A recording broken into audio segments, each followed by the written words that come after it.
Los Angeles has always been described as a kind of island unto itself, and I think we suffer from that, but I also think it gives us a lot of creative liberty. It's wonderful to know that when writers think of Los Angeles, many writers, they think of Beyond Baroque. And there's two key aspects to the organization. One is experimentation, and the other is preservation. And I think the two really go together. We had a researcher in here just about 4 or 5 days ago, and he's coming out with a book on the Cold War history of poetry in Los Angeles. And he had 3 authors he was looking up from the 70s, and we had chapbooks and small press editions that probably you couldn't find anywhere in the country in our archive. And so that to me is very important. Beyond Baroque started in 1968. Correct, yeah. Could you explain a little bit the origin, how it started? It was a bookstore? It was No. It started as a newsprint zine called Beyond Baroque, edited by George Drury Smith. And they did a run of about 20,000. At that point in Los Angeles, there were almost no reading series, very few. There had been a number of literary groups that had come and gone. The Venice Beats, of course, had been here in the early 60s. And George started this, and people who responded to the magazine, people that were in it, decided they needed a space to meet. And George had some space over in Abbot Kinney. The space opened in the fall of '69 with a gallery, a reading space, the beginnings of a library. The free workshops started then, the gallery shows started then, the readings started then. And some of the original people included people like Harry Northup and Holly Prado, Luis Campos, Bill Moore. And then it continued and we moved into this building, the old Venice City Hall, in 1979. Through George's good graces, he worked out a deal with the city council person, and we got the building to take care of it, and we've been here since. If you have to define the role of this center in the culture of Venice and in the culture of Los Angeles, what will you say? It's an unusual institution because it's a public space with a lot of free components, like the free workshops, the archive, you can come in. But it's also dedicated to literature and to the arts. So its role in the city, I think, is to be a kind of starting place for many people when they first come here. Many of the people that have gone on to be well known in Los Angeles started in the workshops or read here early on. It's also a place that has generated quite a few literary groups, magazines, subsequent reading series in different parts of the city. People meet in the workshop, they become friends, they have common interests, and then eventually they might move on and go somewhere else and start something else. So it's kind of an incubator for new ideas and new schools of writing and art practice. And then there are other people who keep coming back. For example, I was just talking to somebody about the Wednesday night workshop, which has been going since '69. And it meets every week, so you can kind of drop in and drop out. And that's what these people have done. They've come back, they know the facilitator. You facilitated the workshop. Yes, I did for 2 months, I believe. Yeah. Yes. So that myth that is true, that this workshop that happens in this space has been happening since continuously since '69. Wow.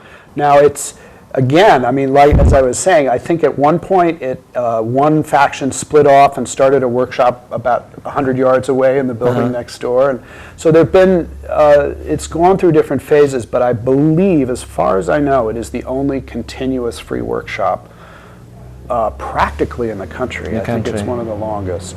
So you have the reading series.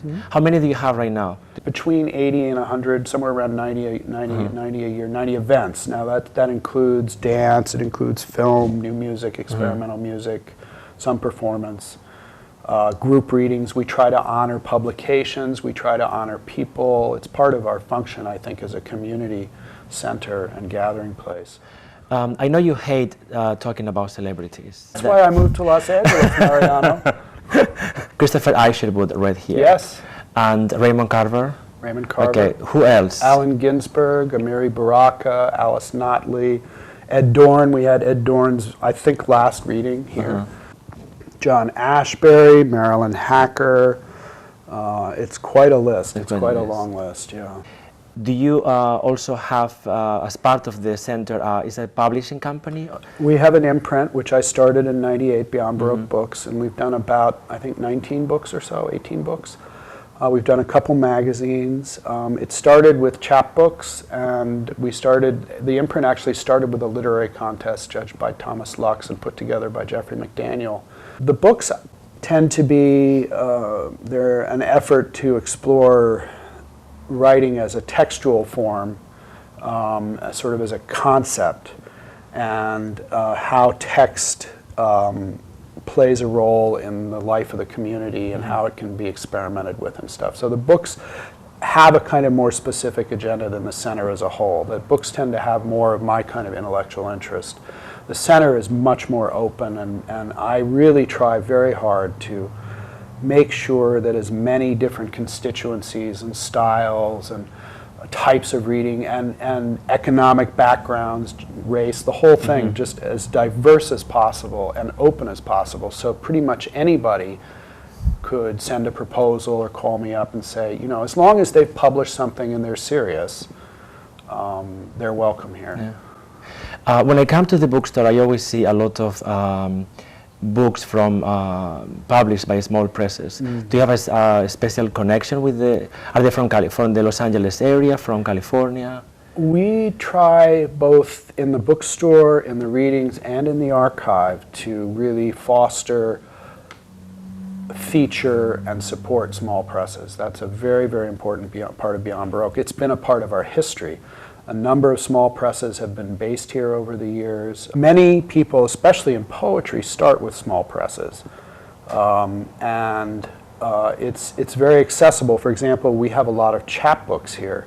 Those are poetry books without spines. And I really like to encourage people, even when they just walk in the door, you know, we'll start talking and they'll say, oh, I'm writing poetry, and you know, within 2 or 3 questions I'm like, have you done a chapbook? And they go, oh, no, and I say, no, it's really easy. You just put some poems together and go to Kinko's. And do you have connections with other centers in the country that are similar to this? Our sister institution is really in New York, St. Mark's Poetry Project. That's probably the institution I think we're closest to.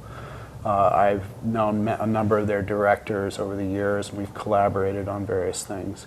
The Poetry Center at San Francisco State in San Francisco Bay Area is also a kind of sister institution. Also New York Poets House, which has an archive and a wonderful series. When I first came to Los Angeles, I was very surprised because I found a lot of places for readings and more writers than I expected, and more writing groups and writing classes. What do you think this has changed in the last 20 years? There's more poetry now than before? Los Angeles is misunderstood really around the country. I think people do see it as Hollywood and palm trees and all that stuff because they want that, they like that. But I think Los Angeles is also one of the most active environments for literature that is not based in Hollywood and not based in entertainment. Oddly enough, Beyond Baroque is one of the most distinctive spaces in the United States for a completely different experience that has developed in the shadow of Hollywood and entertainment. And I think that that dialogue or conflict is part of what has made this place so unusual. Because it's kind of, I see it as sort of a celebrity entertainment free zone. It's like you walk in the door and it doesn't really matter how famous you are, or whether you're on TV or whatever. Yes. This is about the work.